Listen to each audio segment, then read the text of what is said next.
The 1984 science fiction thriller, The Terminator, is considered without question a classic by fans around the world. However, its sequel, Terminator 2: Judgment Day, is esteemed just as highly, if not more so. So on today's episode, we ask the question, which is the better movie? The Terminator is a techno-noir, crackling with energy and suspense from a taut screenplay and direction by a young James Cameron. While T2, you could say, is the advanced model, adding superb character development, humor, and family drama with a heart to the story of the time-traveling cyborg. But what do you guys think? Let us know in the comments, and as always, thanks for listening, and don't forget to subscribe to the show on SiDEBARforever.com, YouTube, Apple Podcasts, Spotify, or anywhere that you get your podcast. Good morning, Dr. Silberman. How's the knee? Did you just have a brain fart? I know Taekwondo. Stop eating my sesame cake! You're killing me, Smalls. Fuck with me, and we'll see who shits on the sidewalk. Come quietly, or there will be trouble. Clearly, I wasn't talking to you, big titties. You cherub-looking motherfucker. While you were still learning how to spell your name, I was being trained to conquer galaxies. The real question is, what are those?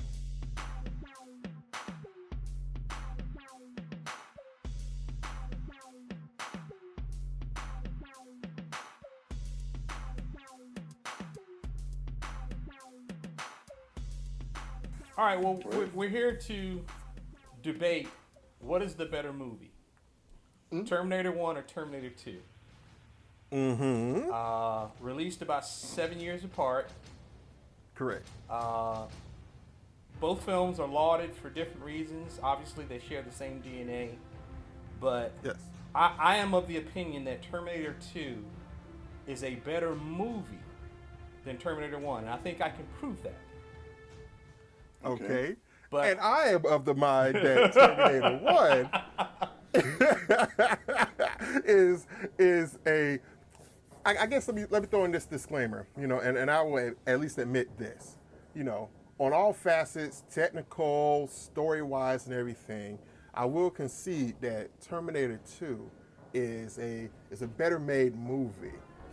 However, I would also conjecture, that it's my favorite of the two is Terminator 1. Gotcha. And for reasons I'll expound, so I guess, in terms of saying better or whatnot, it's obvious, it's clear that T2 is the better, but there are qualities in T1 that I think, really make it a great movie as well. Just that an edge below the T2, but for reasons that, again, I'll expound, it's my favorite. Okay. D, do you have a dog in this fight? I'm just here to keep you two apart from, breaking each other off and across the Zoom channels, and start slinging bullets like Terminator, like the T-1000 does on the floor with the sheriff. It comes up from where the coffee cup is, and and stabs us. I'm trying to keep that from happening in this situation. So yeah, but no, I mean I like them both equally. As far as the better made of the two, just purely on technical merit, I will lean towards T2, but sure. but purely from the story projection of what I thought was a better story, I lean slightly towards T1. Gotcha. So, I'm in the middle of the two. So okay, so let's try to come up with some kind of an operating definition of what a great movie good. or what a good movie should accomplish. Well, yeah. Okay. Adrian, that is good. What about you, man? What are your thoughts? Well, as far as like just a great movie, and even apart from the Terminator 2 films, not the series, the 2 films. There we go. Anyway, what makes it what makes a great film is just that the story, it captures you. It envelops you within its world. It tells you what the rules of this world are, and the characters that inhabit it, as well as the setting, and just everything that coalesced into one vision. You know, it's not like a lot of movies today where it's this, it's that. Oh, now it's turned into this or whatever. You know, no. You from those first 2 Terminator movies, there's a singular vision. You know what I'm saying? And it's a great film because the story, the characters, the actors, the performances portraying those characters, you know, everything just works. Everything works in concert so well, you know, and that's what a great film should do. It should take you into that world for 90 minutes or 2 hours or whatever that running time is, and then kind of spit you out on the other side and leave you like, wow, I just had an experience. I just went through like a world. You know what I'm saying? And I'll add to that, Adrian, if you don't mind. I'll add to that. Sure. And that it should be transformative. You felt like when you went in there, you had no idea what this was, and when you came out, you were questioning technology and questioning the reality once you lived, to the point to where could this be a possibility? You know. So yeah, I mean, it was extremes of of course the technical side of things, where a robot could be sentient and you got this whole alternate reality type situation happen. Right. But it felt very human. It was a very human quality that went through it, even though it was science fiction and based on, an alternate reality that possibly could happen in the future. So I felt like, okay, this is, I feel on the edge, and should I be questioning everything that happens from this point forward as far as technological development goes? Sure. Gotcha. What do you think, Swain? No, I agree with all you guys. I do think the immersiveness and being transported and I think that the first Terminator movie definitely does that. And I think any movie, really any film, when people say, "Oh, that was a good movie," I think in most cases, maybe not all, but in most cases, what people are talking about is being engrossed and being moved, by the subject matter and when I say a better movie, I don't necessarily just mean technically or as far as special effects are concerned. Of course not. I definitely mean other things too, but I do think that probably, because I agree with you, Adrian. I think that Terminator 1 is my favorite of the two because it was, the baptism into the Skynet world, so to speak. I was jacked in, so sure you weren't chipping in, sir? Yeah. Okay. But I do think that that the second movie, I think it does accomplish some things that the first movie doesn't.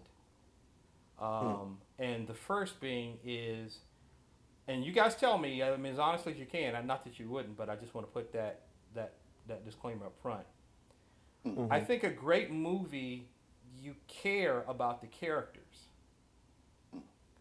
I think the first Terminator, you care about the story, but you don't care about the characters. The second film makes you care about every character. Do you agree? Well, for the first film with Sarah Connor, I think a lot of people can maybe, be it male or female, of a certain age. Like when you're in your early 20s, you're already kind of unsure about where you fit in the world. You know what I'm saying? So to have this young lady, in the stretch of like 2 or 3 days, basically being told that you will carry the savior of humankind. That's what you will do. You know what I'm saying?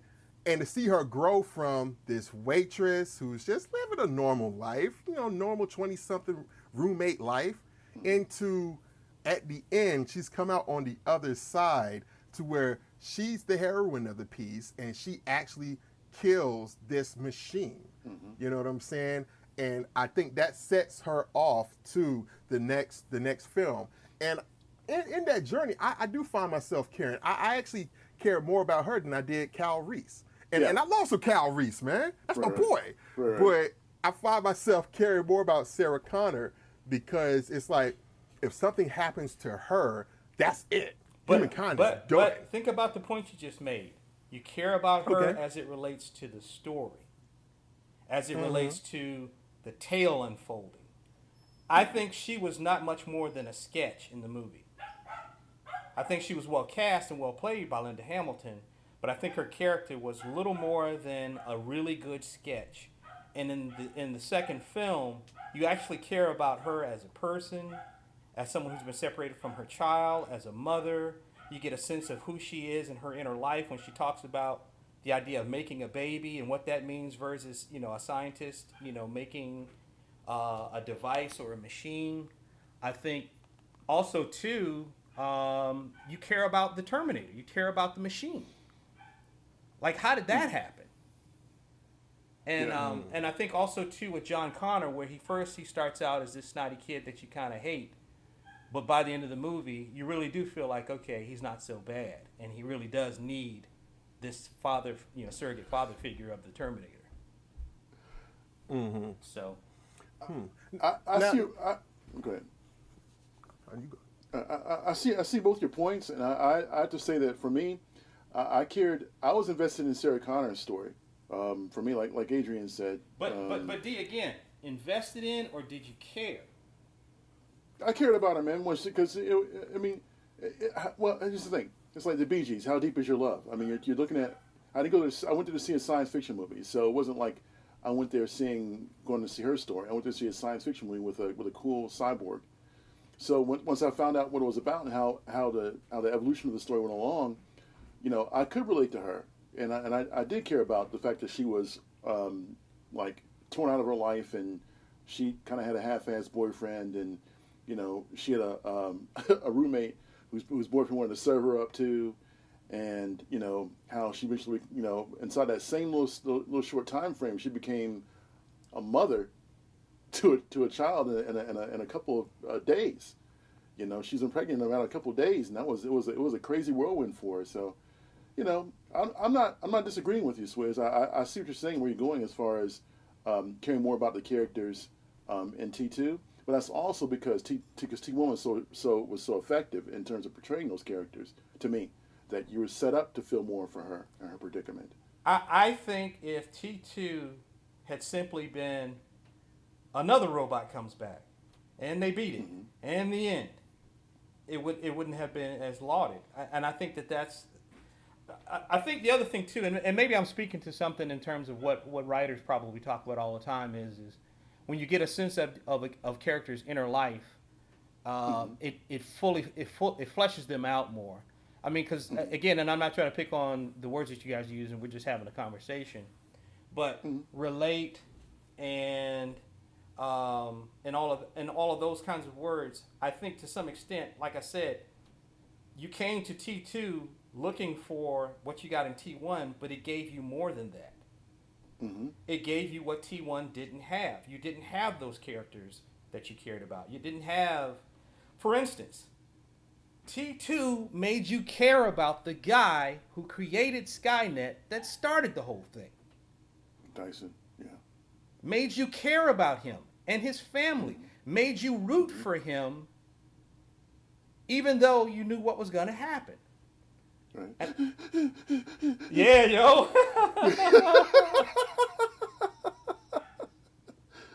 Oh man, that was so. So that's to me, because I heard a quote. It's attributed to Keenan Ivory Wayans. He was talking about making comedic movies and comedies and whatnot.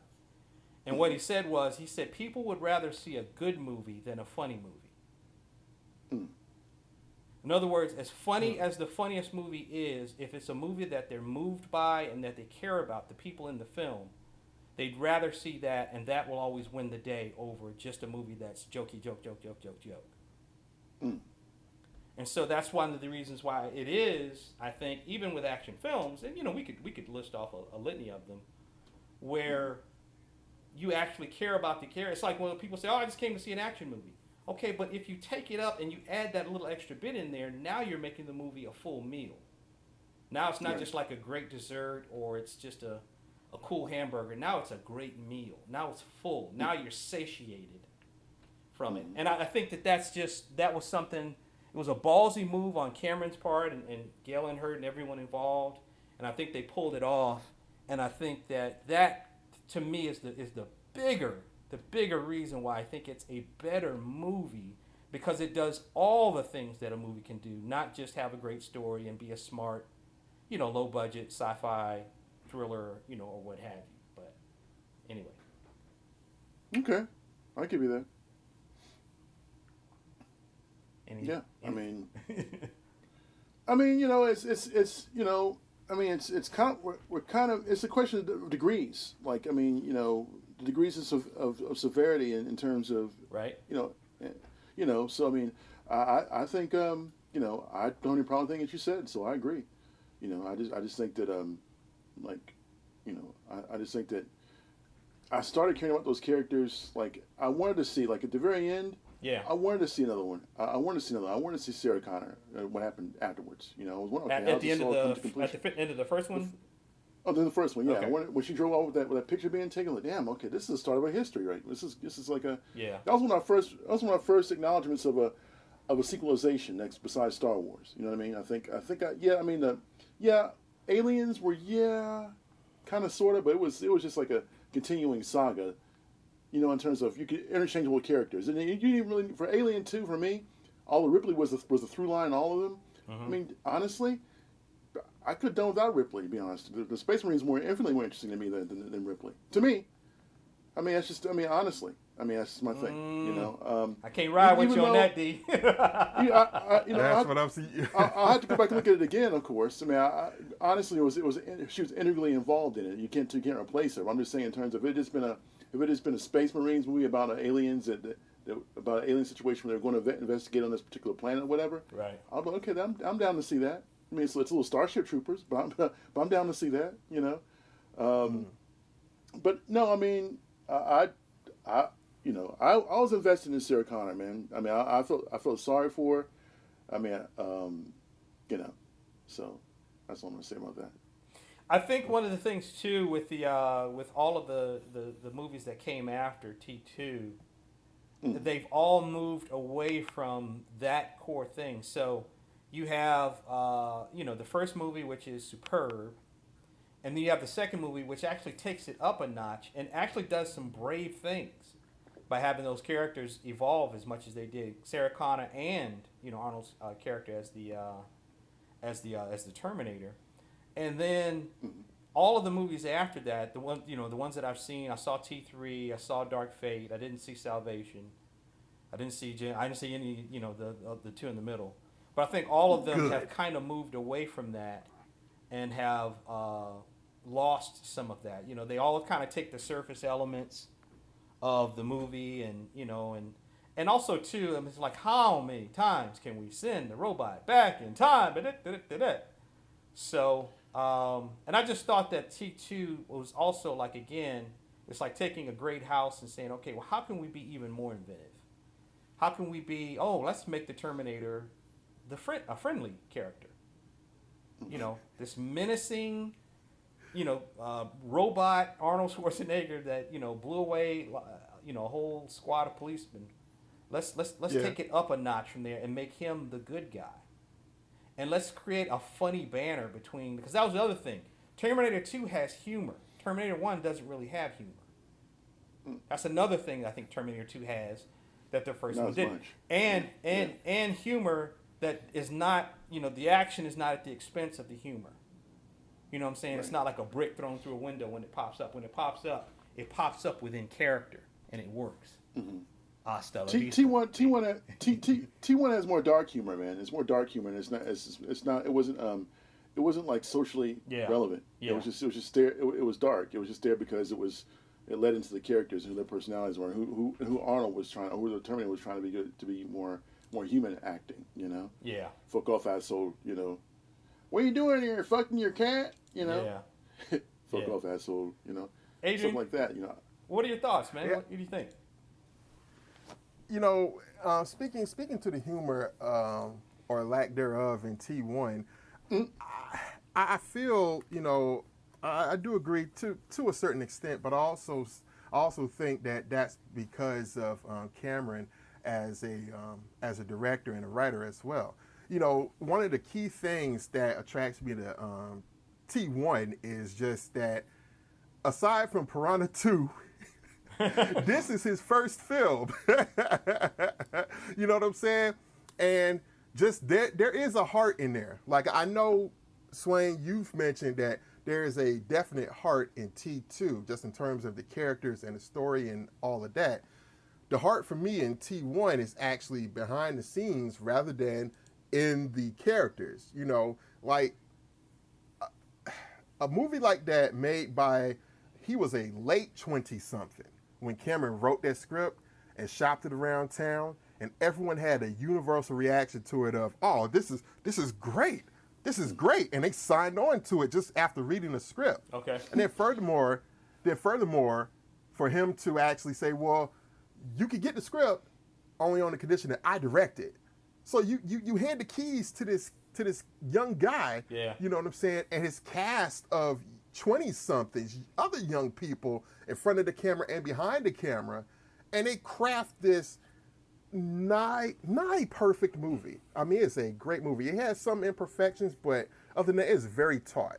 You know what I'm saying? So the heart for T1 lies, for me, in the execution of, you know, Cameron as it relates to the direction and the scripting. And the humor that's in there, you can tell, like, Cameron was a very serious guy back then. Right. You know, very serious. And that's reflected in the script. Like, he's straight on about, let me make sure this world makes sense. Let me make sure the Terminator makes sense. All this logic, these characters.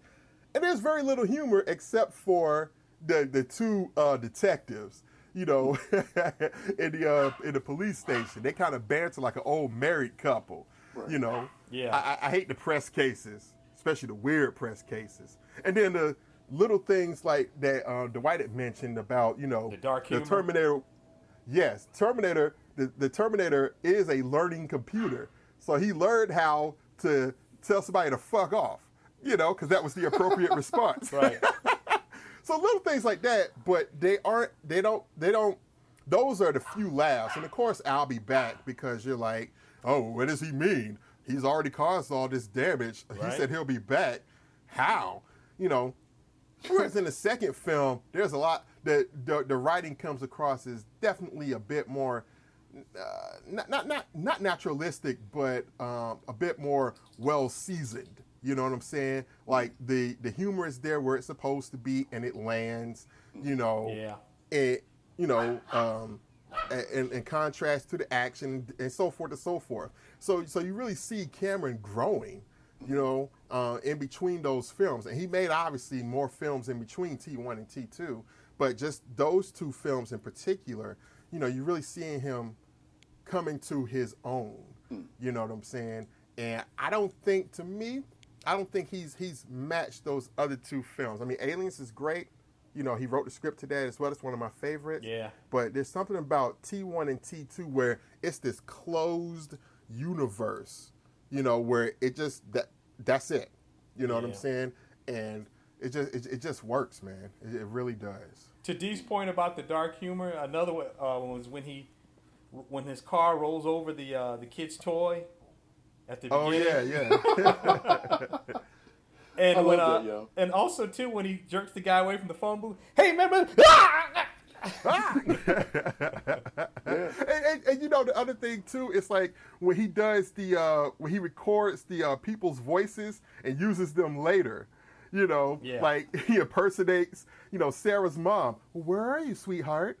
Right. Yeah. You know, or the cop too. He's coming off of Olympic and Pico.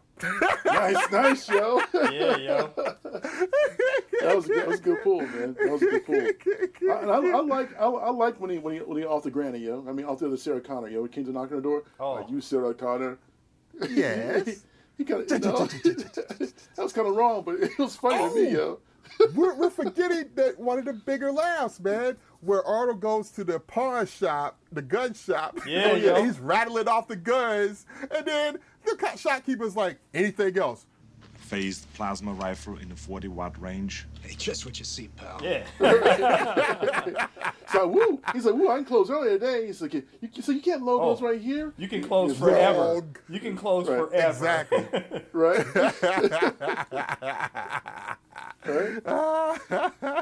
Yeah.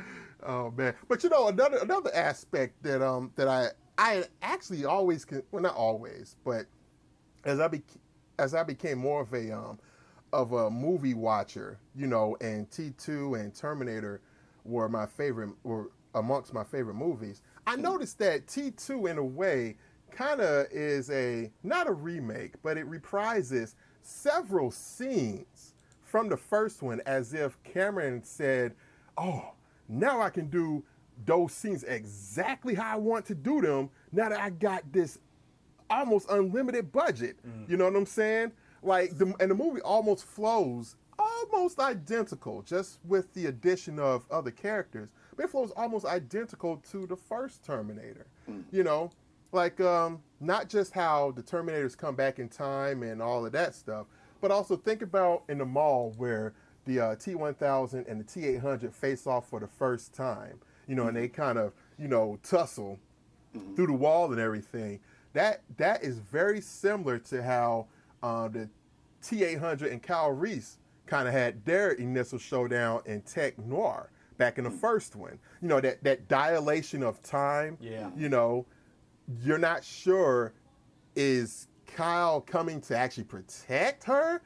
Is the Terminator? What's going on? And it's not until they meet that you're like, oh, okay, now I see what's up. And you don't know that in the second one either. It's like, is Arnold coming back to kill him? Yeah. Or is this other guy? And it's only when Arnold shoots past John Connor and blasts the T-1000 that you're like, oh, I was not expecting that. Okay, so he actually might be a good guy this time. Yeah. You know?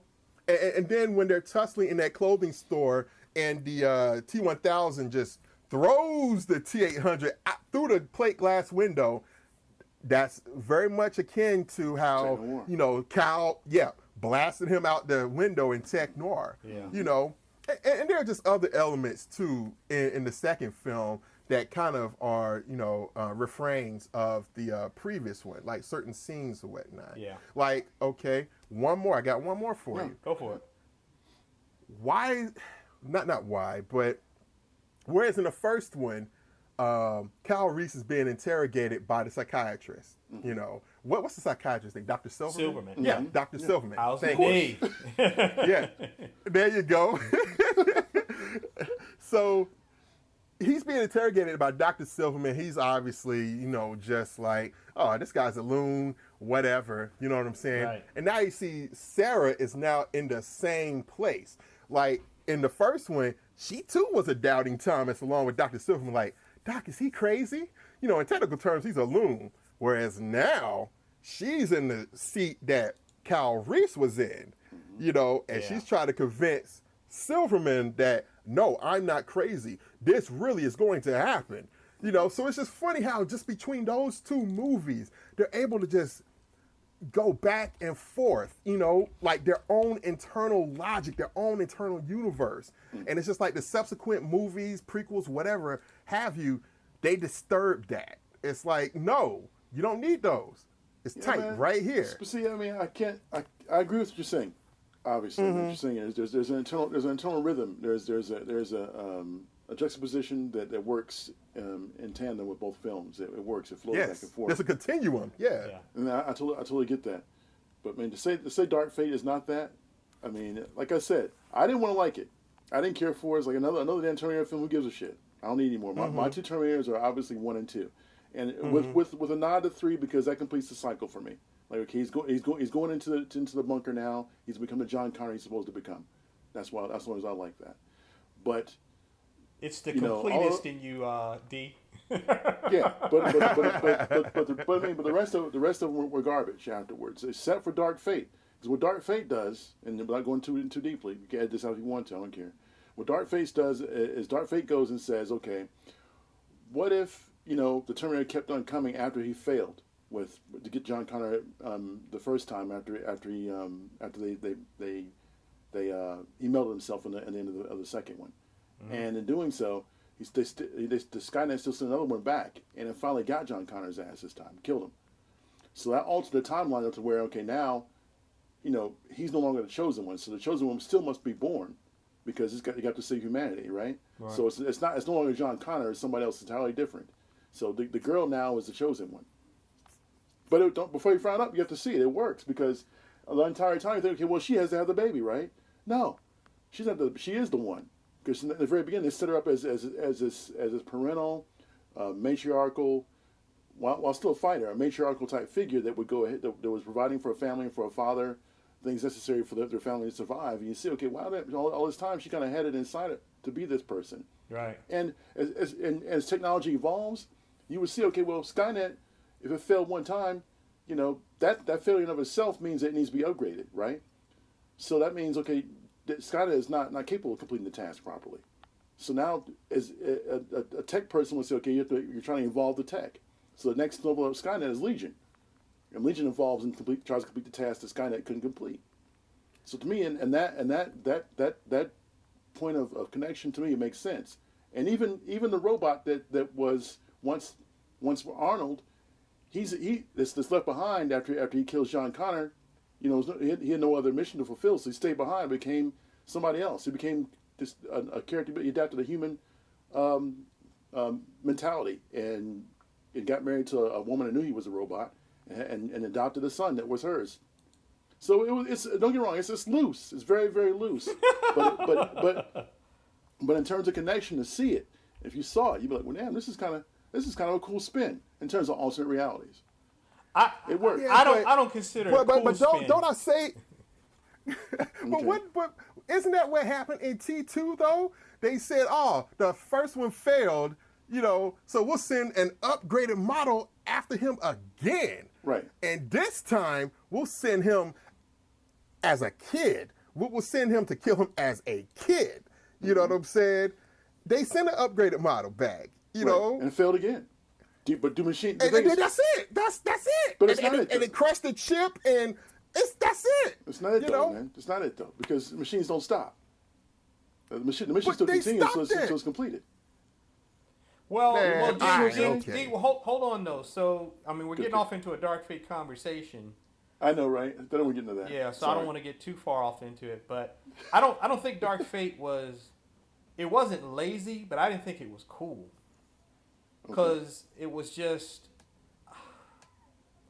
I mean, again, the story, the only thing that made the second one not just a complete retread of the first was the fact that they took key elements from the first and turned them on their head.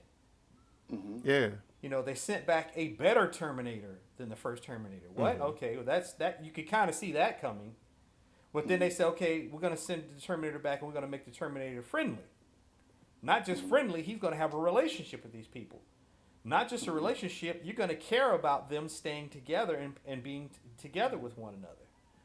But I think that, as far as the other sequels, I think for me, it was just hearing the same song be remade so many times. It was like, okay, now we put a salsa beat on it. Okay, now we're going to do like a Moroccan beat. Okay, now we're going to put African drums on it. It's the same song.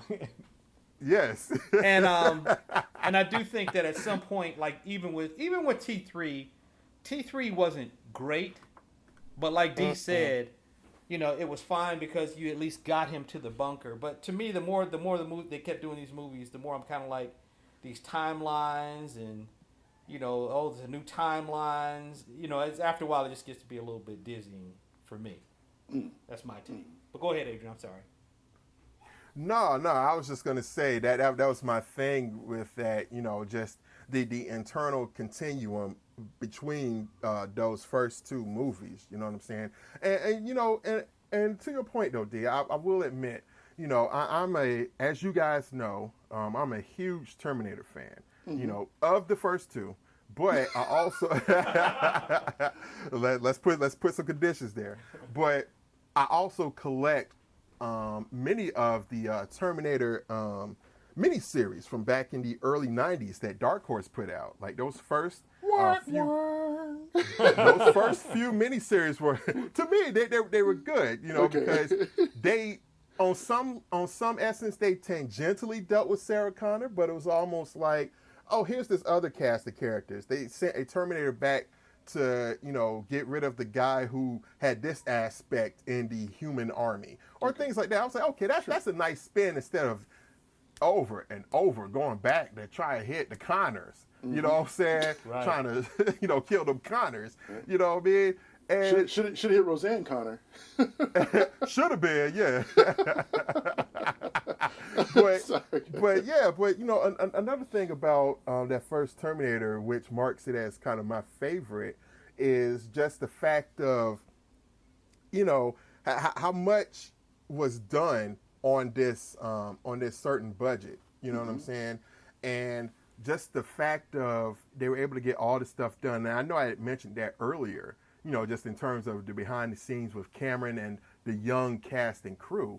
But, you know, there's a noir element to it, obviously techno-noir, but there's a darkness, a palpable darkness that really, really sells that movie to me. Yeah. So when I watched that first Terminator, those night scenes are tough to shoot, you know, for many reasons, you know, and at that time they were shooting like in the dead of summer in downtown LA, you know, hot, just extras, you know, not supposed to be there, you know, trying to do whatever, and they still got it done. But it's that pulpy noir darkness, that pervading darkness that just pulls me in, you know, that cyan Adam Greenberg lighting, that blue, you know, lighting, you know what I'm saying? And with the second one, you know, to its credit, there's a lot more sun. You know, it's like, this is a California movie for sure. But when they get those dark scenes, oh man, it's like, oh, it's beautiful. Oh, Adam Greenberg, mwah, say magnifique. You know what I'm saying? Say magnifique. I mean, while we're kissing technical people, man, let's go ahead and gotta give Stan Winston a big fat juice, bro. Oh yeah. Without him, and man, you know, was fat on his face as far as what a machine could do. Go ahead. And you know, the crazy thing about that 2D is that Stan Winston signed on to the movie because at the time, apparently they were going to get the guy who worked on Amadeus to do like the makeup and stuff. They were like, oh, let's get him. Because, you know, I think Amadeus had won like a bunch of Academy Awards. You know, it's very lauded. So they were like, if you want to do makeup and special effects, he's the guy to go to. And the Amadeus guy said, no, you need to go to Stan Winston. So Stan was like, well, you know, I'm the guy. Let me see this script, whatever. Right. So he reads it. He's like, I've got to do this movie. I've got to. And he saw the sketches that Cameron had done. It's like Cameron gave him the script and said, well, you know, here's some sketches that I've done of this machine and everything. Right. And if you've ever seen them, they are technically accurate. Like, good Lord. Yeah, wow. A good damn artist, man. Good like Cameron did a lot of the heavy lifting, but Winston pulled it the rest of the way. You know what I'm saying? Fleshed and it's out. just, totally. And it's just that spirit of, you know, pulling something kind of from nothing, or what people expected was nothing, you know, and really making something memorable. Oh, that just gets me right here. You know, right dead in the chest every time. You know what I'm saying? So, I concur, sir. Yeah, I think also too, man. Like with the as far as, because that was another thing I thought that was brilliant about the second movie and that made it a better film is the idea that there were so many brave choices made that ultimately could have screwed it up. The second movie, like to Adrian's point, as far as the look of it, etc., it has a different tone than the first one. You know, like you said, the first one is a sci-fi thriller. The second one is it's something else. I don't know. What would you call it?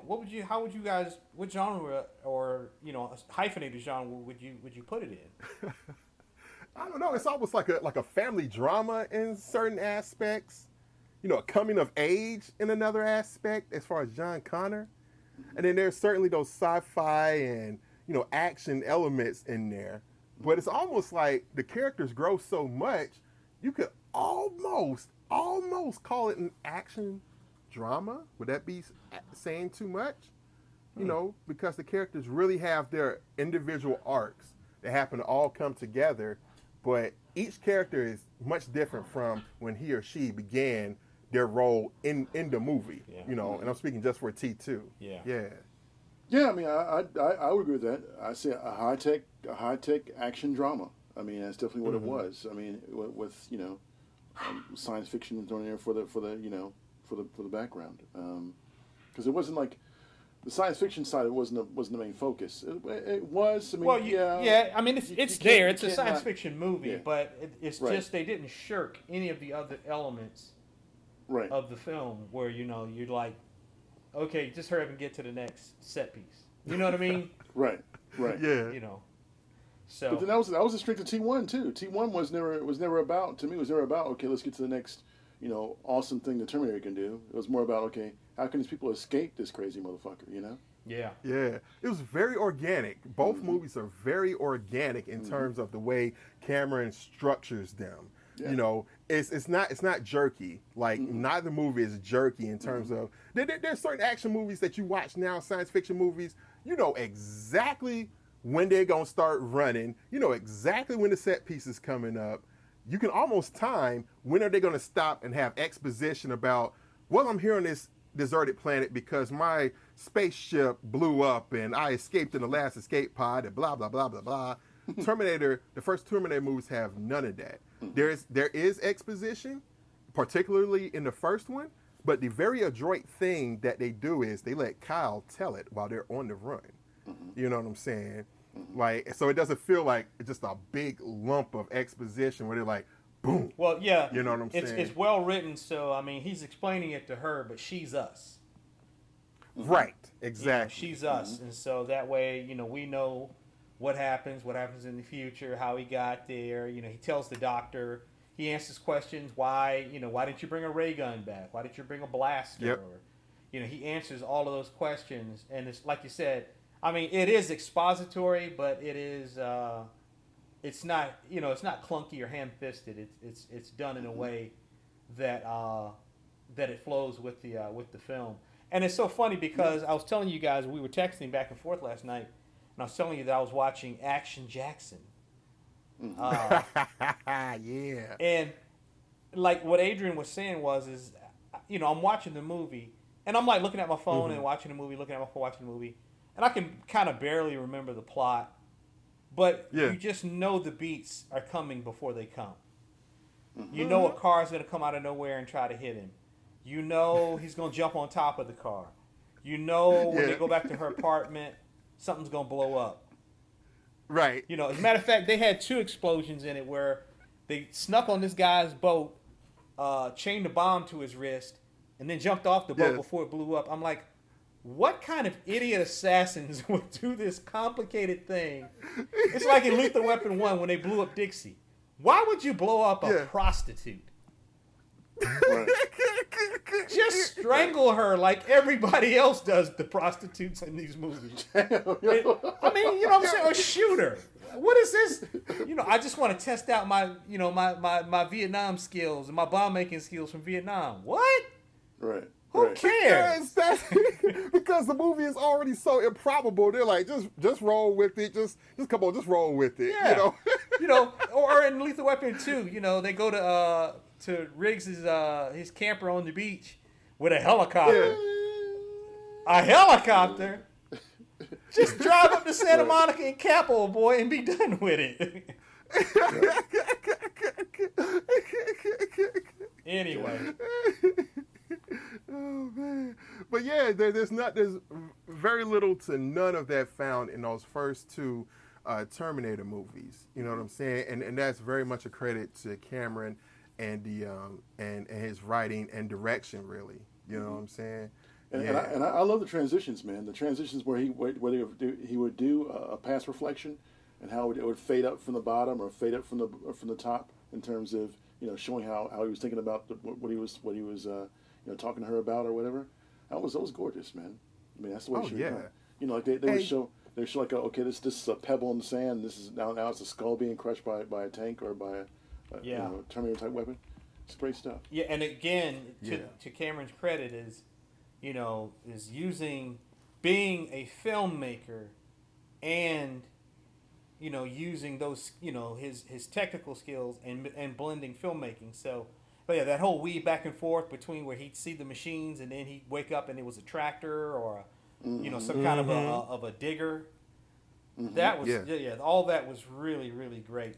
And I think as far as T2 is concerned, because it has to replace some of the elements of the first one as a sequel, because you can't have a sequel where it has nothing to do with the first one.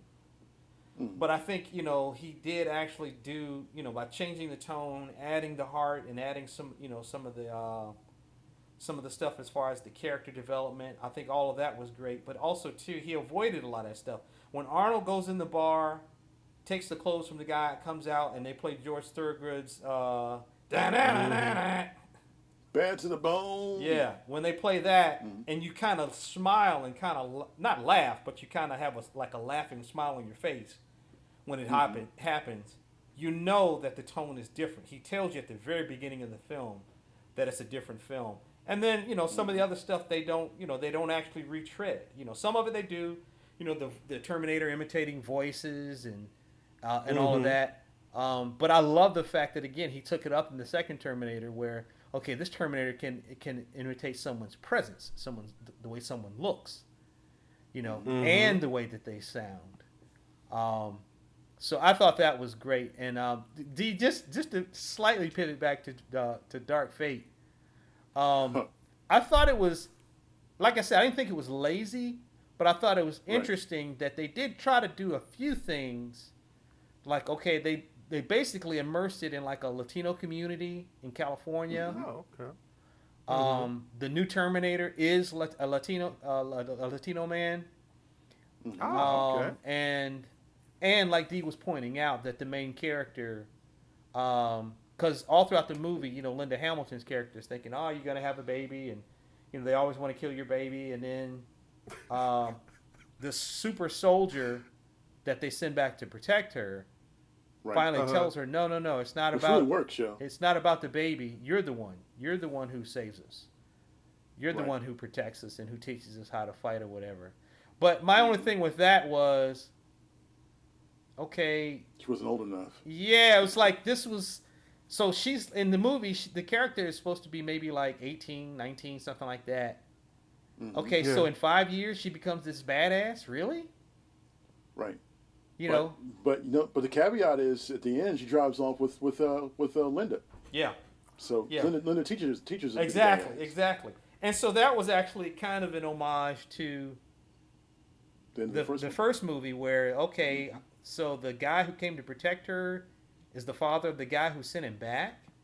Mm-hmm. And so now what? So now like in Dark Fate it's like so she becomes this great leader because John Connor's mother trains her, but they're on different timelines, and it's actually not Skynet, it's Legion. And so anyway, like I said, I didn't think it was lazy, but I just didn't think it was great. And it was just so retread. I was just like, second verse, same as the first.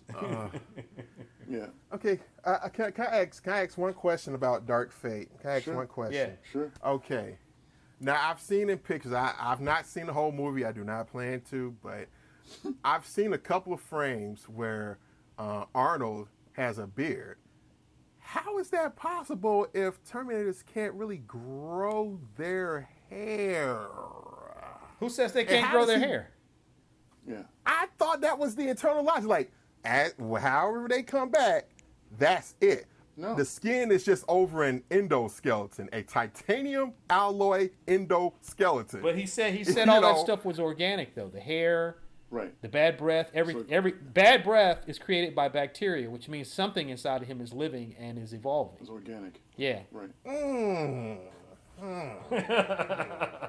See that, but this is good though. This is what the Terminator movies are supposed to do. Make you start thinking, wow, beyond just what's on the screen. Like, wow, how would this actually kind of work? You know, so it's still doing its job. You know.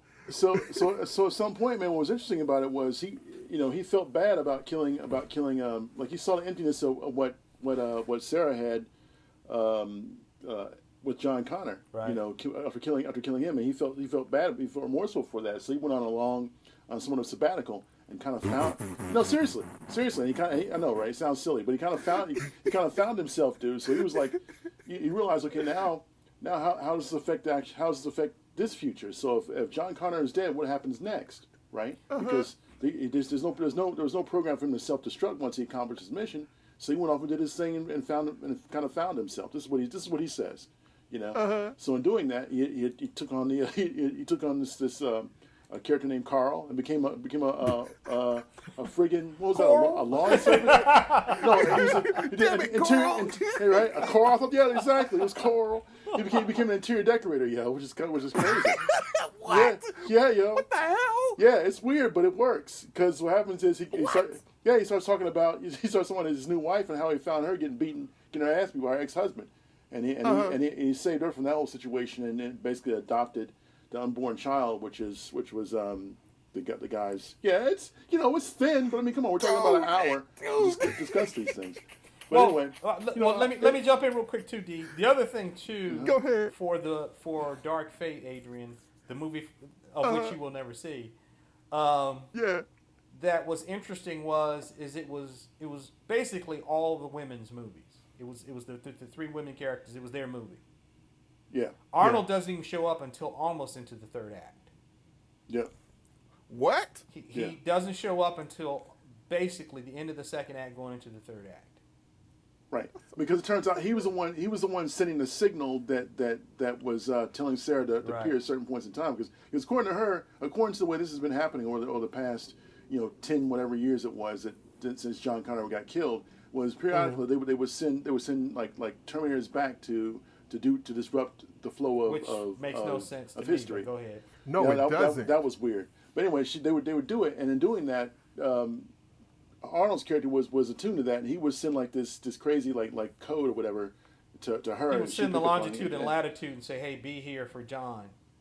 Right. Send her these cryptic messages, and she would show up, and the Terminator would be there, and she would blow it away. Right, she would say for John, right? Was it for John? Was what he would say? It would say for John. Yeah, that was what it would for always John. say. Yeah. So the idea. This was the thing that I didn't like is the fact that and this is turning into a Dark Fate conversation, but it's okay, yeah. But that's the end of it anyway. But for as it should be, right? As those movies should be. But the thing that doesn't make sense to me is. If you send a weapon back in time, if you're smart enough to make this weapon, after it completed its mission, it should self-destruct. It should shut down. That's it. Right. Exactly. You should set it up where, because it only, this is the thing. This was the part that doesn't make sense to you. Remember, John says it only has one mission. Once it completes its mission, it should shut down. Right. Internally, it should be like... Or just blow up, because if you're sending a weapon into it, like if you send a missile into it and shoot a missile in another country, you don't want your enemies to get the missile and then take it apart and reverse engineer it. Yeah. At the very least, if it doesn't blow something else up, you want it to be useless by the time it gets there, so that they can't better themselves by your technology, so to speak. I agree with you, but I would say this in terms of a caveat or as another possibility. We're dealing with this is a what if scenario anyway, so this is not like what actually happened. For me, to me, eternally, my Terminator saga was complete with T3. That's it. I'm done. It's a wrap. All the other ones were like nice little remakes and things of that nature. I totally get it, and I see what you're saying. But what Dark Fate does for me is it shows, okay, this is a what if John Connor got killed. Was what this one shows me in terms. I like it for that aspect, but to your analogy about weapons not doing what it's supposed to do, there are minefields in various countries that have mines which didn't get exploded, that didn't complete their mission all over the place. Yo, so but those mines were planted by the people who live in the country. Right. Not by someone else. So the United States would never send a helicopter into, a hot zone. I don't know. And then be like, so they got our helicopter and they're figuring out like all our shit. No. Especially if you're if you're this futuristic, it's like the movie Signs. You're so futuristic you can fly across the galaxy to another planet and try to salvage it for your own, but you're too dumb to realize that your weakness is water and the whole planet is made out of water. Right. What? with microbes in it, right? Yeah, what? And you're fighting beings who are 85 or 90% water. What? Right. What? You can't break out of a pantry door? What? My mom could break out of a pantry door. You know what I'm saying? It's like, wait, that's this. Okay, if either they're super, that's why like in good writing, you have to take it to its ultimate conclusion. Either they're super smart or they're not super smart. Which one is it? You know what I mean? Yeah, but also in good writing, I mean, you get there's variation in terms of like, okay, just how far are you going to go with this situation, right? So, what it shows is that no matter how much you think you know the enemy, you don't really know the enemy until you come across them. So you may think that you have everything planned for, all the contingencies planned for. When you get there, there's always something else that you couldn't quite plan for, and that's what that shows to me. It's like, okay, you thought you had this all down to, they eat hamburgers, they've been broadcasting signals out there for 200 years, whatever the case may be. We got these motherfuckers down to a science, not realizing, okay, well, wait a minute, what's this little small microbe thing? That's just something inside their bloodstream. Well, if they aren't really focused on that, that's not their thing. They're focused on conquering the overall individual, biological organism. The little small things which make it up aren't really concerning to them. Especially used to being conquerors, whatever, used to know what they're able to do as far as going different places and kicking their asses and so on and so forth. So, I see what you're saying, and I agree. Like, you should plan for all contingencies. I mean, in terms of writing, especially, you definitely want to have like all those different things worked all the way through, so you can plan for potential rebuttals and points of disbelief in the conversation or in the movie. But I think is it really a not an observed portion of it, or is it an intended point of contention in some instances? And I think it's probably in a lot of cases it's hopefully in a lot of cases. Well, in some cases, the really bad ones, no, they just fucked up. But the really good ones, I think, is because it was purposeful. Yeah, but even in taking it back to the first two Terminator movies, they even lay in the ground rules. Like John Connor basically is asking T2 is asking Arnold, like, well, why doesn't he just make himself into a bomb and blow me up and stuff? Mm-hmm. And Arnold is explaining to him the ground rules of how it works. This is what this world and universe is. Yeah. Mm-hmm. Exactly, and they don't. And Cameron does not stray beyond that. Once he's laid T2. out. No, I'm talking about T2. Right. Like in T2, he lays the rules. He can only make bladed objects. He can't do anything mechanical. Mm-hmm. But even in T1, Reese tells Sarah, like, yes, skin, hair, bad teeth, and it will not stop ever until you are dead. And it doesn't. But so he lays in the. So the conclusion of that is it will not stop until you are dead. Okay, now John Connor's dead. It should stop. Right. My point exactly. Yes. Once the rules have been established, that's what it says. I mean, yeah, you would think that'd be it. That's not what happened. This is a what if. Man, fuck a what if, man. No, bro.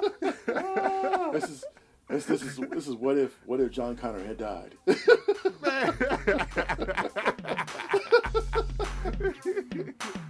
That concludes this episode of Sidebar Forever, hosted by Dwight Clark, Swain Hunt, and Adrian Johnson. You can find us online at sidebarforever.com. Any emails or questions can be directed to us at sidebarforever@gmail.com. And also, subscribe to us on social media. You can find us on Facebook, Twitter, YouTube, and Instagram. Sidebar Forever is copyright 2020. Dwight Clark, Swain Hunt, and Adrian Johnson.